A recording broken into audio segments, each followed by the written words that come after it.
বর্তমান বিশ্বে টেকসই ব্যবসায়িক সফলতার জন্য সাপ্লাই চেইন ম্যানেজমেন্টের ভূমিকা অগ্রগণ্য। তাই বহির্বিশ্বের সাথে ব্যবসায়িক তাল মিলিয়ে আমাদের দেশেও সাপ্লাই চেইন ম্যানেজমেন্ট প্রফেশনালদের ডিমান্ড ডে বাই ডে বেড়েই চলছে। আমাদের এই চ্যানেলটিও সাপ্লাই চেইন ম্যানেজমেন্ট সম্পর্কিত। তাই কেউ আমাদের ভিডিও দেখে যদি উপকৃত হয় তবেই আমাদের এই চ্যানেলের সার্থকতা। আজকের ভিডিওতে আলোচনা করব সাপ্লাই চেইন ম্যানেজমেন্টের প্রধান 5টি ফাংশন নিয়ে।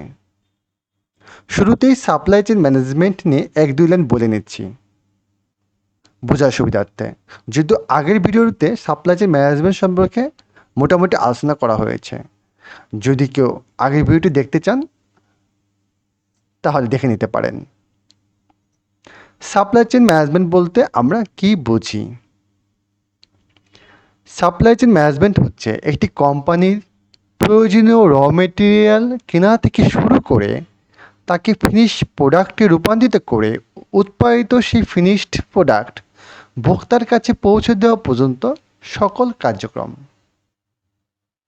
একটি কোম্পানির স্থায়িত্বশীল সফলতার জন্য সাপ্লাই চেইনের বিশাল কর্মযজ্ঞ সঠিকভাবে সম্পাদন করতে দক্ষ এবং কৌশলী মানব সম্পদের প্রয়োজন হয়ে থাকে। দক্ষ সাপ্লাই চেইন প্রফেশনাল ছাড়া সাপ্লাই চেইনের বিভিন্ন নেটওয়ার্কের সাথে পারফেক্টলি কোঅর্ডিনেট করে বেস্ট আউটপুট দেওয়া সম্ভব হয় না। কারণ সাপ্লাই চেইন ম্যানেজমেন্ট হলো is the practice of arranging and supervising supply chain operation in order to achieve a competitive advantage। অর্থাৎ একটি প্রতিযোগিতামূলক সুবিধা অর্জন বা বজায় রাখার জন্য সাপ্লাই চেইন অপারেশনের ব্যবস্থা এবং তত্ত্বাবধান করার অভ্যাসই হচ্ছে সাপ্লাই চেইন ম্যানেজমেন্ট।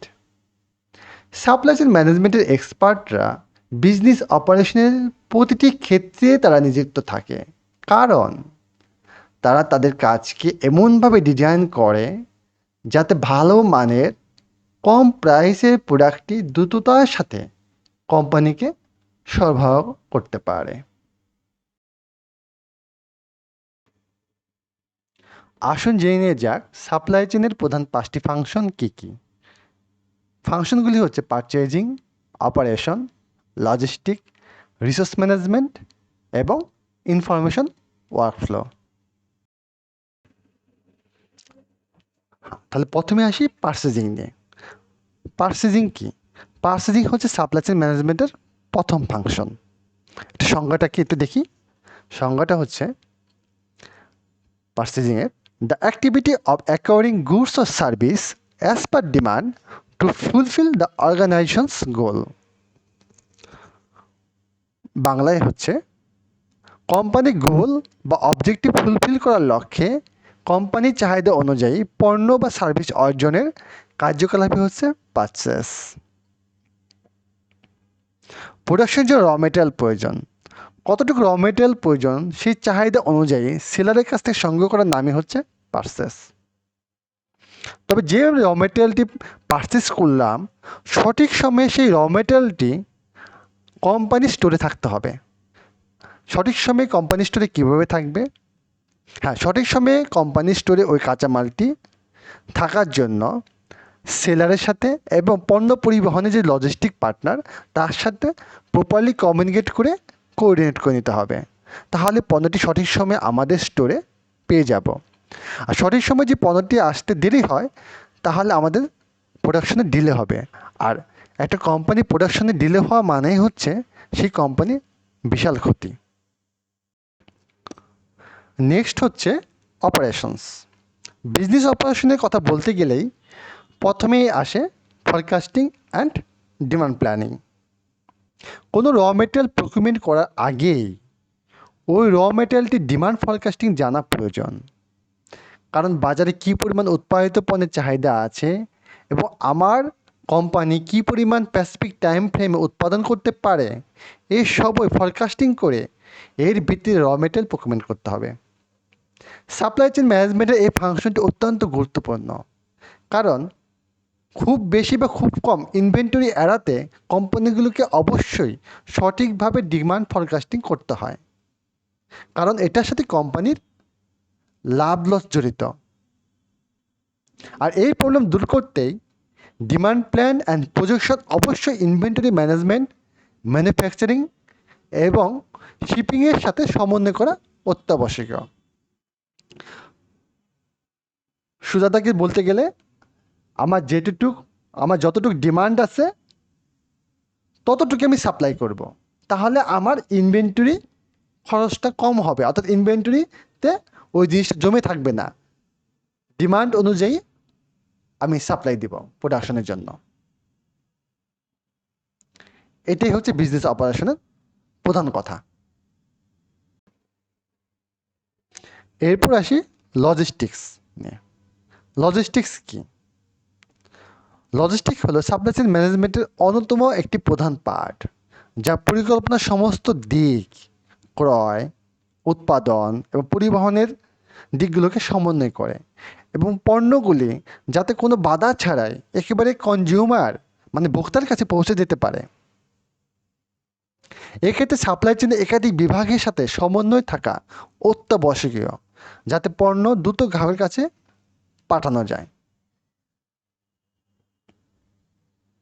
তারপর হচ্ছে রিসোর্স ম্যানেজমেন্ট। রিসোর্স ম্যানেজমেন্ট কি, কাজ কি? Resource management ensures that right resources are allocated to the exact activities and that too in an optimized way. It ensures that optimized product plan is created to capitalize on operations efficiency. Resource management হচ্ছে proper resource বরাদ্দ করা, সঠিক কাজটি optimised ওয়েতে সম্পন্ন করা। এই proper resource management কারণে অপটিমাইজড প্রোডাকশন প্ল্যান তৈরি হয়, যেটির কারণে অপারেশন ইফিসিয়েন্সিতে সর্বাধিকতা লাভ করে। As a result company benefited হয়। লাস্ট হচ্ছে ইনফরমেশন ওয়ার্কফ্লো। ইনফরমেশন ওয়ার্কফ্লো খুবই গুরুত্বপূর্ণ সবগুলি নেটওয়ার্কে একসাথে কাজ করার জন্য। আচ্ছা, এটা আমরা সংজ্ঞাটা জেনে নিই। Information workflow helps to run synchronously all the chain of supply chain in a proper way.